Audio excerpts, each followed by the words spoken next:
तो आज का हमारा टॉपिक है क्रिया विशेषण। और क्रिया विशेषण टॉपिक से संबंधित आपके एग्जाम में जो क्वेश्चंस पूछे जाते हैं तो वो क्वेश्चंस किन किन पॉइंटों से पूछे जाते हैं, उन सभी पॉइंट्स को आज हम डील करने वाले हैं और क्रिया विशेषण को भी हम इन डिटेल पढ़ेंगे।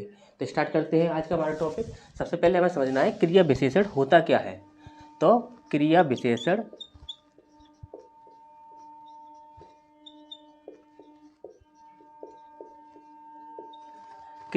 क्या होता है? वह शब्द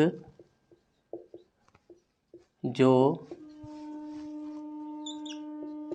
क्रिया की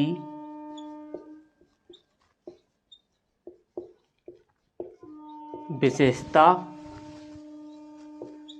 बताता है।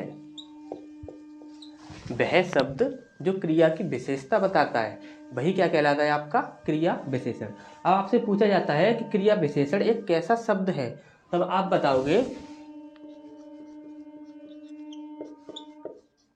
क्रिया विशेषण एक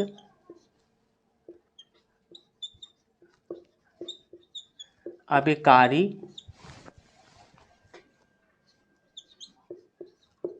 शब्द होता है। अभी अभिकारी शब्द क्या होता है और ये कितने प्रकार के होते हैं ये भी हमें समझना है। तो अभिकारी शब्द कितने प्रकार के होते हैं पहले हम ये समझ लेते हैं। तो देखिए, अभिकारी शब्द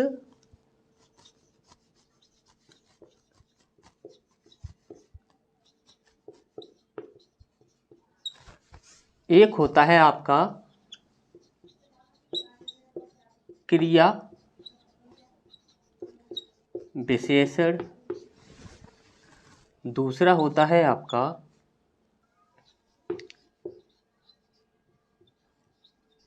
संबंध बोधक, तीसरा होता है आपका समुच्चय बोधक, इसके बाद चौथा होता है आपका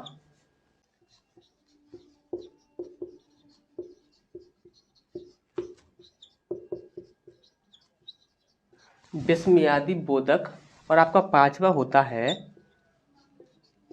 निपात। ठीक, तो यहाँ पर जो अभिकारी शब्द जो होते हैं वो आपके टोटल 5 होते हैं। पहला क्रिया विशेषण, दूसरा संबंध बोधक, तीसरा समुच्चय बोधक, चौथा विस्मयादि बोधक और पांचवा निपात। ठीक, इसके बाद अभिकारी शब्द जो होता है इसे हम अव्यय भी कहते हैं। और ये होते क्या हैं? तो अभिकारी या अव्यय शब्द जो होते हैं वो आपके ऐसे शब्द होते हैं जिन पर लिंग, वचन, कारक आदि का कोई प्रभाव ना पड़े और वो बदले ना। यानी कि लिंग, वचन, कारक आदि के आधार पर वह बदलते नहीं हैं, वही कहलाते हैं आपके यहाँ पर अभिकारी या अव्यय शब्द।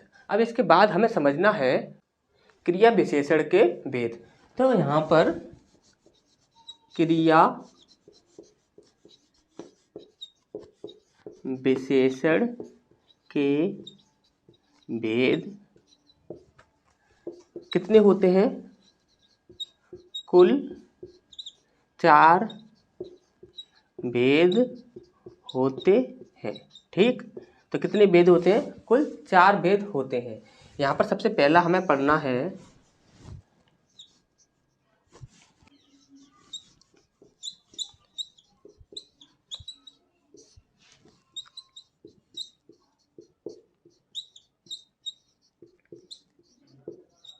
रीतिवाचक क्रिया विशेषण। अब ये रीतिवाचक क्रिया विशेषण क्या होता है? देखिए, ये जो शब्द है रीति, इसका अर्थ क्या होता है? रीति का अर्थ होता है ढंग या तरीका।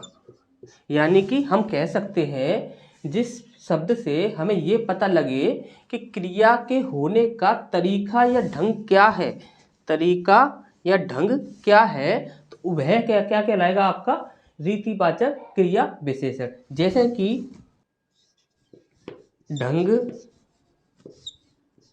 तरीका, प्रकार,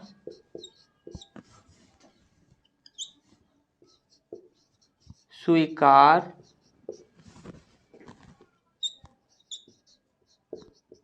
अस्वीकार,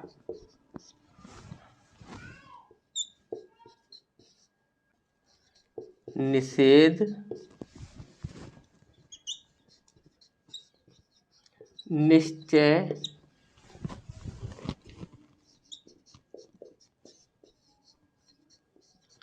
अनिश्चय आदि। ठीक, इस प्रकार से। तो इसे एग्जाम्पल से समझते हैं कि इसके एग्जाम्पल क्या हो सकते हैं, तब तक आप इसका स्क्रीनशॉट ले लीजिए।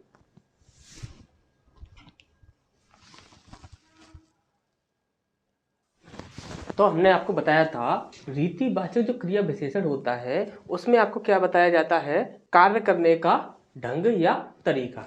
जैसे कि यहाँ पर क्रिया क्या है, लिखना। लिखना क्रिया जो है इसकी विशेषता क्या बताई जा रही है, ऐसे। वह कैसे लिखता है, वो ऐसे लिखता है, इसकी विशेषता बताई जा रही है ये। तो ये हो गया आपका क्रिया विशेषण।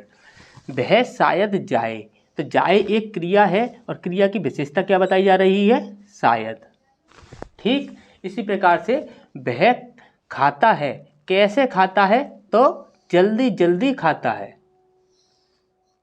ठीक, इसी प्रकार से मैं नहीं खेलूंगा, यहाँ पर खेलना एक क्रिया है और क्रिया की विशेषता क्या बताई जा रही है, नहीं। मैं नहीं खेलूंगा, ये नहीं शब्द जो है ये आपका रीतिवाचक क्रिया विशेषण में आता है। जो भी आपके नेगेटिव वर्ड होते हैं वो आपके रीतिवाचक क्रिया विशेषण के अंतर्गत आते हैं। ठीक, तो ये चीज़ हमने आपको पहले ही बता रखी है। यहाँ पर देखिए, वह कार चलाता है, चलाना एक क्रिया है, तो चलाता है कैसे चलाता है, तेज चलाता है। ठीक, तो तेज यहाँ पर क्या हो गया, क्रिया विशेषण। ठीक, वो भी कौन सा, रीतिवाचक क्रिया विशेषण। अब यहाँ पर परिमाणवाचक क्रिया विशेषण की बात करते हैं, जो कि हमारा सेकंड पॉइंट है। जिन शब्दों से क्रिया की न्यूनता, अधिकता, तुलना, मात्रा आदि का बोध हो, वो क्या कहलाते हैं, आपके परिमाणवाचक क्रिया विशेषण। जैसे कि बारी बारी से उठाओ, उठाना जो है यहाँ पर ये क्या है, एक क्रिया है और इसकी विशेषता क्या बताई जा रही है, बारी बारी से। ठीक, इसी प्रकार से एक एक करके उठाओ, उठाना एक क्रिया है, यहाँ पर इसकी विशेषता क्या बताई जा रही है, एक एक करके। इसी प्रकार से थोड़ा थोड़ा खाओ, खाना एक क्रिया है और इसकी विशेषता क्या बताई जा रही है, थोड़ा थोड़ा। इसी प्रकार से सीता खाती है, खाना एक क्रिया है, इसकी विशेषता क्या बता रही है यहाँ पर, थोड़ा थोड़ा खाती है। ठीक, वह कितना सोता है, तो सोना की विशेषता क्या बताई जा रही है यहाँ पर, कितना। ठीक, अब इसी प्रकार से मैं बहुत पढ़ता हूँ, अब पढ़ना एक क्रिया है और पढ़ना की विशेषता क्या बताई जा रही है यहाँ पर, बहुत। तो जहाँ पर जिन शब्दों से क्रिया की न्यूनता, अधिकता, तुलना या मात्रा की बात आएगी, वहाँ पर आपका परिमाणवाचक क्रिया विशेषण होता है। तो ये पॉइंट आपको अच्छे से समझ आ गए होंगे। इसके बाद नेक्स्ट पॉइंट की ओर बढ़ते हैं, तब तक आप इसका स्क्रीनशॉट ले लीजिए।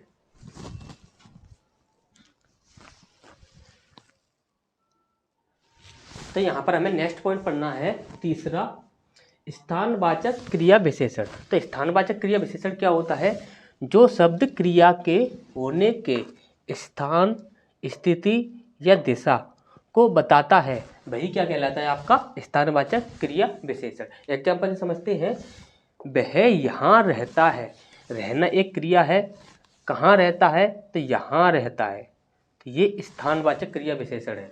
इसके बाद यहाँ पर सड़क के बाएं चलो, चलना एक क्रिया है, कहाँ चलो, बाएं ओर चलो।